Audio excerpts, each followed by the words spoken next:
Buat Allah membolak-balikan hati itu lebih gampang dari kita ngebolak-balikin tangan kita. Gampang banget nih. Jadi nggak ada yang di mata Allah atau dalam persepsi Allah ada hati yang kayaknya nih susah banget nih dibolak-balik. Jadi kamu mending nggak usah ke situ lagi deh. Saya juga kewalahan ngebolak-balik hati dia. Enggak, mudah. Terus kenapa ada yang dibiarkan, ada yang dibalikan hatinya? Karena ada yang pantas, ada yang tidak pantas. Jika kita sudah punya kepantasan, Allah akan balikan hati kita kepada kebaikan. Allahumma habib ilainal iman wa zayyinhu fi qulubina wa karrih ilainal kufra wal fusuqa wal isyan waj'alna minar rasyidin. Hafal doa itu? Nanti cari di YouTube lah ya. Ya Allah, jadikan kami cinta kepada amal soleh dan jadikan rasa cinta itu indah di dalam hati kami.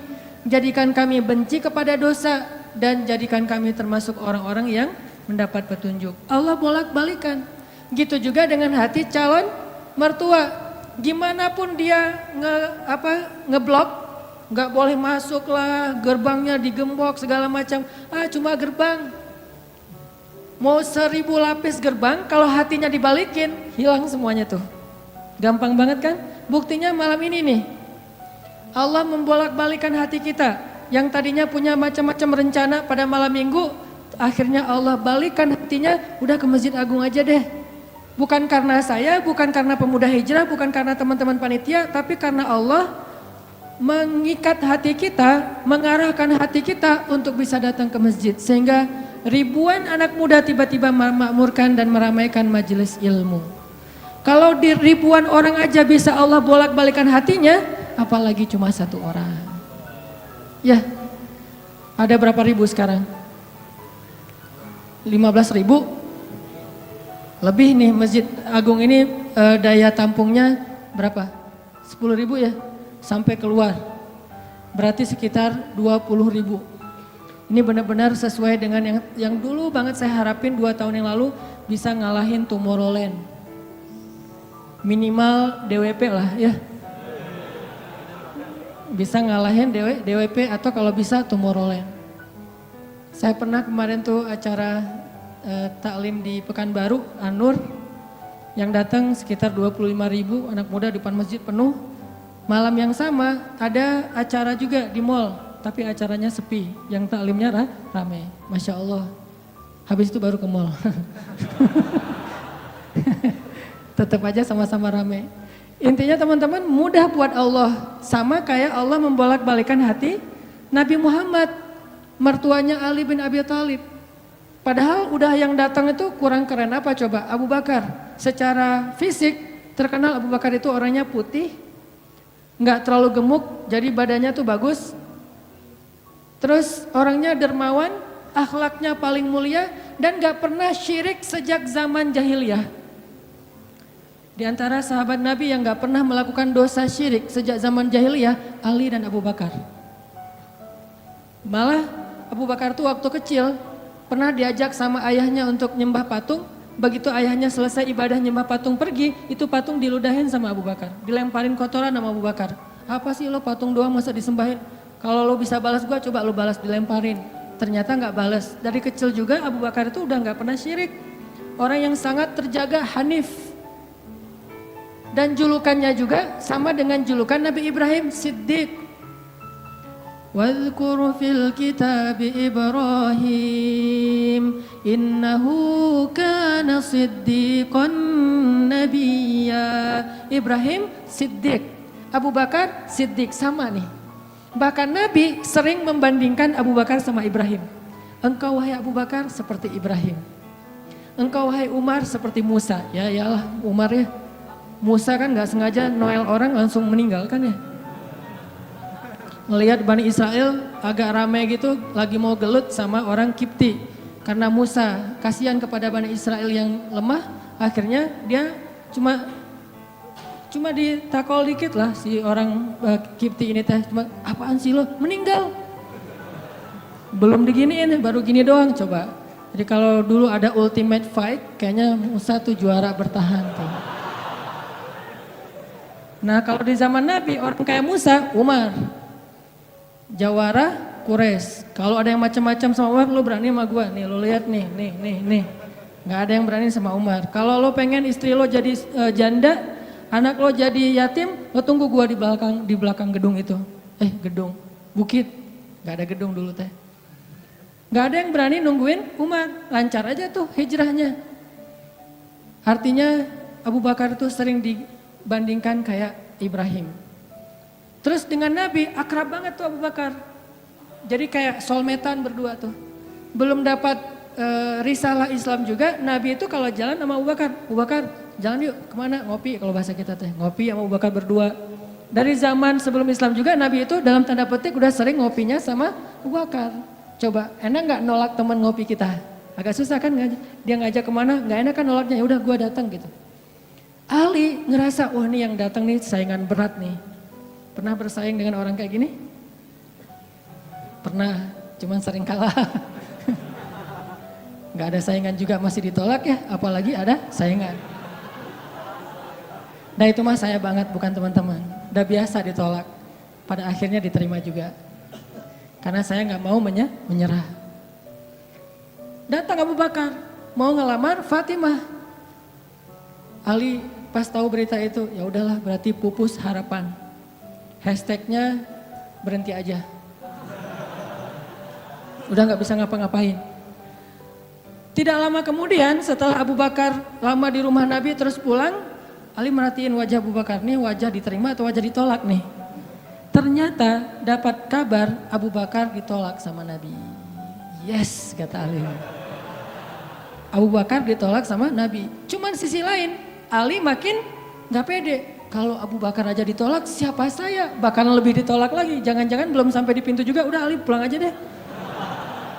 Abu Bakar aja ditolak, yang kurang apa coba? Akhlak luar biasa, agama terbaik, bahkan umat Islam paling baik imannya tuh dan amal solehnya Abu Bakar, gak ada tandingan lah. Mau ngelihat surganya di akhirat, orang kaya di dunia dan kaya di akhirat tuh Abu Bakar tuh. Ada orang yang di dunia miskin, di akhirat kaya, di akhirat miskin, di dunia kaya. Kalau Abu Bakar, dunia akhirat kaya. Surganya Abu Bakar tuh dikelilingin sama Jibril. Jadi Jibril lagi pengen ngukur surganya Abu Bakar, terbang setahun. Udah setahun terbang itu baru di pinggirnya surga Abu Bakar, belum sampai ke tengah. Padahal Jibril itu kecepatannya lebih tinggi daripada kecepatan cahaya. Bayangin, udah setahun perjalanan cahaya baru di pinggir surganya Abu Bakar. Belum juga masuk, belum sampai ke alun-alunnya surga Abu Bakar. Baru juga perbatasan coba. Kurang apa Abu Bakar? Ditolak sama Nabi. Duh, makin gak pede, kata Ali. Cuma gak pakai, bukan orang Sunda soalnya. Gak lama kemudian datang lagi. Cowok keren, jawara Mekah, Umar datang. Assalamualaikum. Suaranya agak-agak gitulah. Walaupun susah nirunya, cempreng soalnya. Assalamualaikum, waalaikumsalam kata Nabi datang. Pas diintip sama Ali, tanya-tanya ke teman-temannya, ada berita apa nih, trending topik. Ternyata trending topik di Twitter, Umar melamar Fatimah. Wah rame lagi viral di mana-mana. Makin, aduh saingannya berat-berat gini, nggak ada yang di bawah saya gitu yang datang, biar saya agak-agak pede gitu. Ternyata Umar pulang juga ditolak lagi sama Nabi.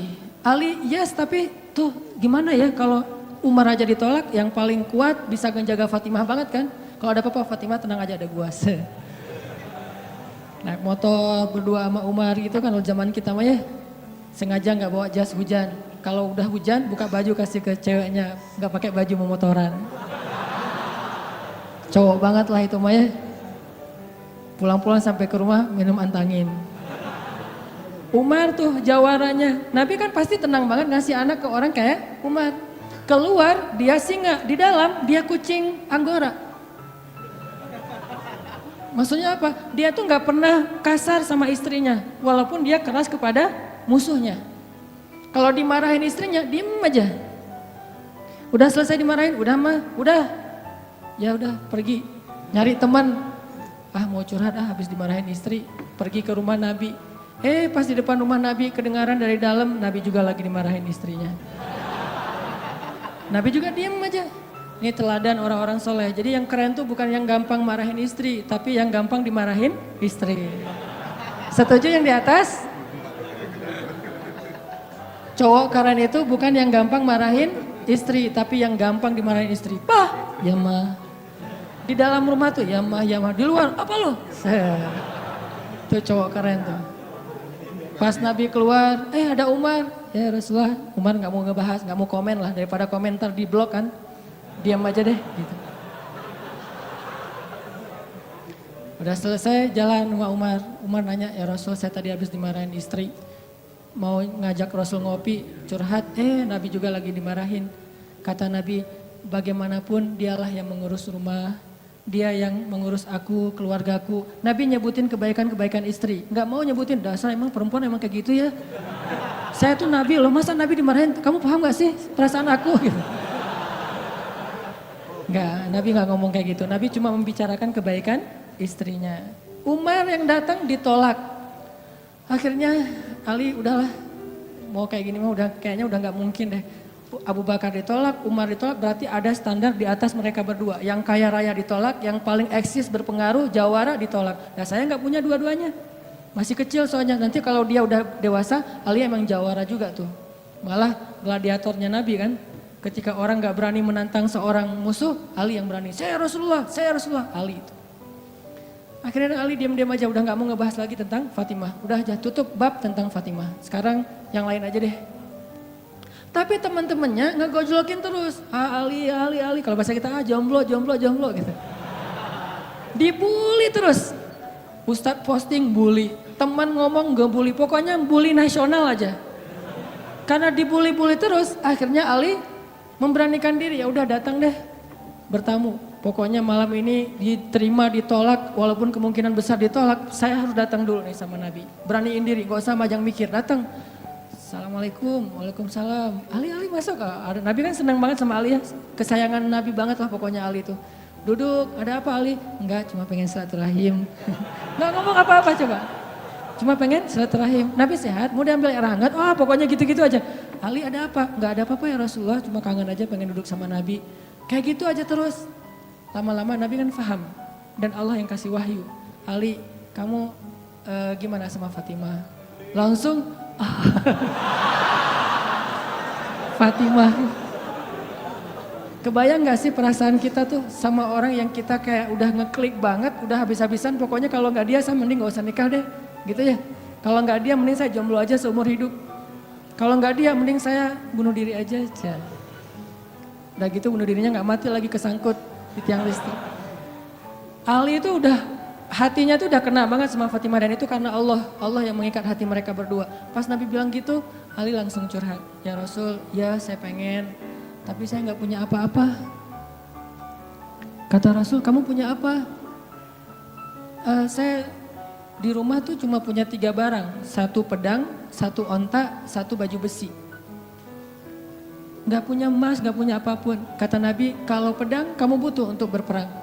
Onta kamu butuh untuk mengangkut air. Ya udah deh baju besi aja. Bawa ke sini baju besinya untuk jadi mahar buat Fatimah. Beneran Rasul baju besi? Itu bajunya besi loh Rasulullah, bukan yang tangan kayak gitu apa cincin. Gak apa-apa kata Rasulullah.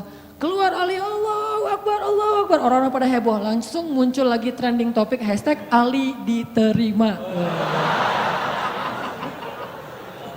Coba kata Nabi, wahai Ali, bergembiralah, berbahagialah. Sesungguhnya sebelum aku menerima kamu, Allah sudah menikahkan kamu dengan Fatimah di langit.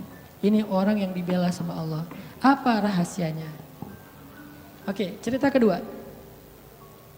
Orang yang dibela sama Allah namanya Hafsah. Siapa Hafsah? Anaknya Umar. Hafsah itu artinya singa betina. Jadi bapaknya singa jantan, anaknya singa betina, sama-sama luar biasa nih. Hafsah istri Nabi, salah satu di antara istri Nabi yang solehah. Suatu hari nggak tahu gimana ceritanya, ada masalah antara Nabi dengan Hafsah. Ini nggak dibahas di dalam teks hadis apa masalahnya dan kita nggak usah kepo ya. Pokoknya ada masalah aja antara Nabi dengan Hafsah, sehingga Nabi terpaksa menceraikan Hafsah. Diceraikan Hafsah secara baik-baik, lalu Hafsah disuruh diantar kembali ke rumah orang tuanya kepada Umar bin Khattab. Baru aja Nabi pulang, Allah mengutus Jibril. Jibril datangin Muhammad. Jibril turun mengatakan, ya Rasulullah, wahai Nabi Muhammad, rujuklah Hafsah. Sesungguhnya Hafsah adalah istrimu di dunia, dan istrimu di surga. Coba bayangin. Nabi nih yang menceraikan Hafsah, tapi Allah dan Jibril ngebelain Hafsah. Berarti Allah ngebelain banget nih cewek. Cewek gimana sih kok dibelain banget sama Allah, begitu suaminya emosi, tiba-tiba nggak sengaja ngomongin, ya udah kita jalan sendiri-sendiri aja. Allah yang ngasih pertolongan, Allah yang ngebelain si cewek ini. Sehingga Allah mengutus Jibril, langsung turun Jibril buru-buru kepada Nabi Muhammad sebelum masa iddah Hafsah selesai. Lalu Jibril mengatakan, rujuklah Hafsah, sesungguhnya dia istrimu di dunia dan istrimu di surga. Akhirnya Nabi pun merujuk Hafsah. Apakah Hafsah marah-marah kepada Nabi Muhammad? Enggak. Apakah Hafsah mengutus Umar? Kan ayah tuh jawara, udah datengin dong Rasulullah tuh mencarain saya enak aja. Enggak mengandalkan makhluk sama sekali. Hafsah cuma gini, ya Allah, saya yang salah bukan Rasulullah. Tapi saya tidak bisa hidup tanpa Rasulullah. Dia adalah cinta sejati saya.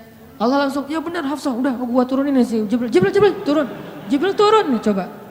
Ya Rasulullah, rujuk Hafsah, dirujuk. Apa rahasia orang cewek sekeren Hafsah sampai dibelain dari langit ketika dia bercerai sama suaminya? Kisah yang ketiga. Cewek juga dibelain sama Allah sampai turun ayat. Kalau tadi dua cerita tidak turun ayat, cuman ilham atau wahyu dalam bentuk isyarat. Kalau sekarang sampai turun ayat loh. Yang ada di dalam surat Curhat. Teman-teman tahu surat Curhat? Surat Al-Mujadalah. Kan terjemahan dari Mujadalah curhat kan ya? Jadi kalau kita pengen lihat curhat itu juga ada di dalam Al-Quran. Bahkan jadi nama surat Curhat. Al-Mujadalah atau Al-Mujadilah. Siapa yang dikisahkan di dalam surat itu? Coba teman-teman buka surat Al-Mujadalah, surat 58 ayat 1. Yang punya aplikasi Al-Quran di handphonenya, coba buka surat 58 ayat 1, Al-Mujadalah. Kita lihat nih, gimana Allah ngebelain seorang cewek yang disebut di dalam ayat itu. Saya bacain ya. A'udzu billahi minasy syaithanir rajim. Yuk bareng-bareng.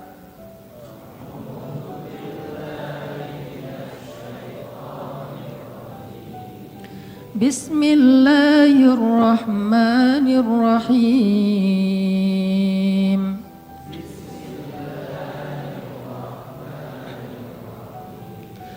قد سمع الله قول التي تجادلك في زوجها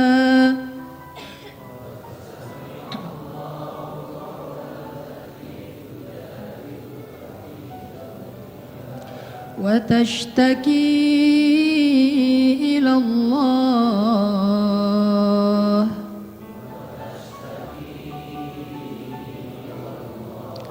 والله يسمع تحاوركما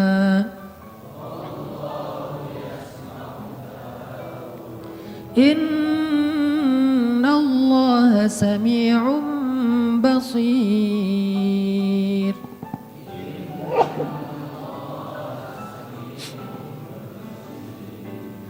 Sungguh Allah telah mendengar ucapan seorang perempuan yang meminta nasihatmu tentang suaminya. Dan dia curhat kepada Allah. Dan Allah mendengar percakapan kalian berdua. Sesungguhnya Allah maha mendengar, lagi maha melihat. Siapa cewek ini? Namanya Khawlah bintu Tha'labah. Namanya Khawlah. Catat tuh. Biar kita kalau ngegosip, gosipnya tentang sahabat. Siapa istri Nabi ini gosip ya? Tapi gosip yang benar. Siapa istri Nabi yang pintar masak? Jarang dengar kan?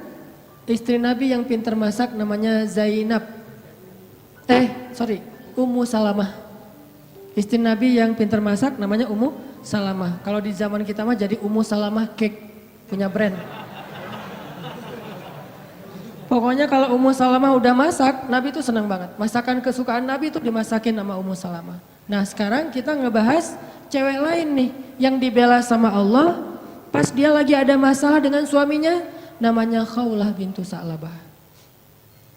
Apa yang terjadi? Khawlah tuh diuji dengan punya suami pemarah. Orangnya tuh gampang bete, gampang marah-marah. Pokoknya kalau udah jalan sama suaminya, di jalan dia marah-marah aja. Sama supir angkot marah, sama motor marah, marah aja kerjaannya. Dasar nih orang gak bisa nyetir, dasar nih angkot, dasar. Kerjaannya marah-marah.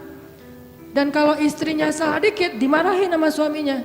Sampai suatu saat, saking suaminya ini udah marah dan emosi banget, suaminya pun menzihar khaulah.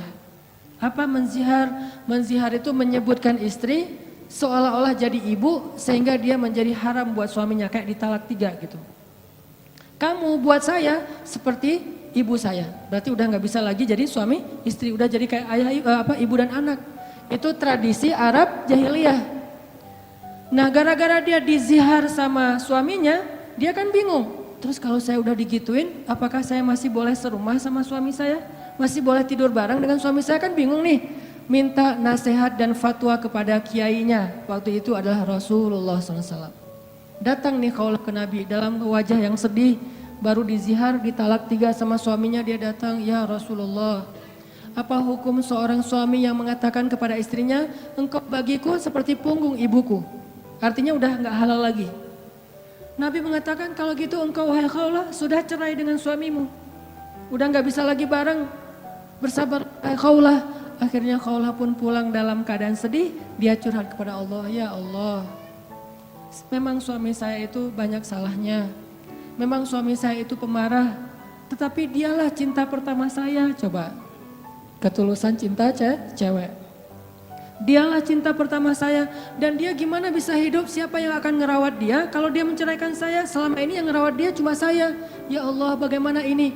Wa tashtaki ilallah. Minta nasihat kepada manusia tapi curhat kepada Allah, itu ayatnya tuh. Tujadi luka wa tashtaki ilallah. Dia minta fatwanya kepada kamu Muhammad tapi curhatnya kepada Allah. Jangan terlalu sering curhat kepada manusia. Bahaya. Apalagi dua-duanya masih jomblo. Kita curhat ke teman kita, gue lagi kecengin cewek nih. Kayaknya soleha banget, hafal juz 30. Oh gitu? Ya. Anak mana? Ya sekampus sama kita, namanya si Fulan dan seterusnya, disebutin identitasnya, CV-nya udah lengkap. Ternyata dia duluan yang maju. Ditikung di tengah jalan, kan itu berat banget ya. Gara-gara apa? Kok dia tahu tentang cewek itu? Gara-gara curhat kita. Allah tidak pernah menikung hambanya. Hamba sesama hamba saling menikung. Muncullah adegan nanti datang di acara wedding mantan. Udah gitu nyanyi kayak gitu yang baper-baperan gitu ya. Nangis berjamaah.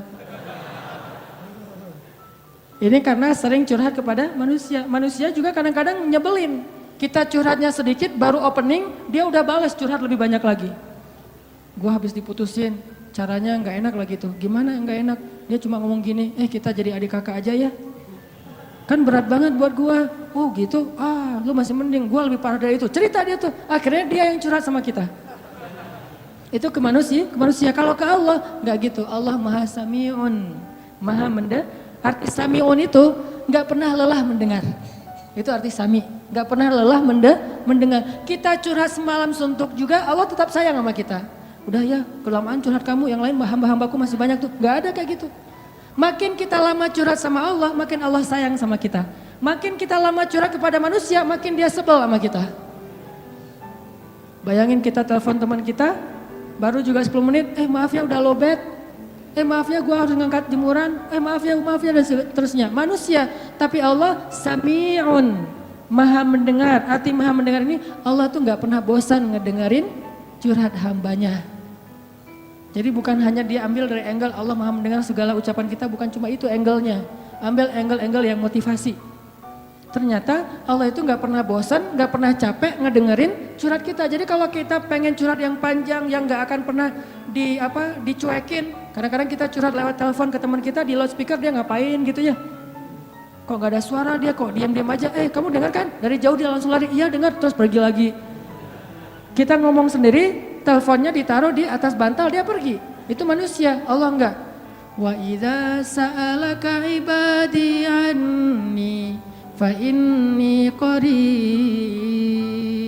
Kalau kita tanya ke Allah pengen curhat, Allah bukan menjauh. Apa-apa, sini, dekat. Allah malah mendekat kepada kita. Apa? Wahai hambaku ada apa? Kalau teman kita menjauh, kalau Allah mendekat coba. Sami'un qaribun. Orangnya tuh qarib. Kalau bahasa kita karib, akrab orangnya. Bukan orangnya, zatnya. Allah itu zatnya akrab. Asik gitu.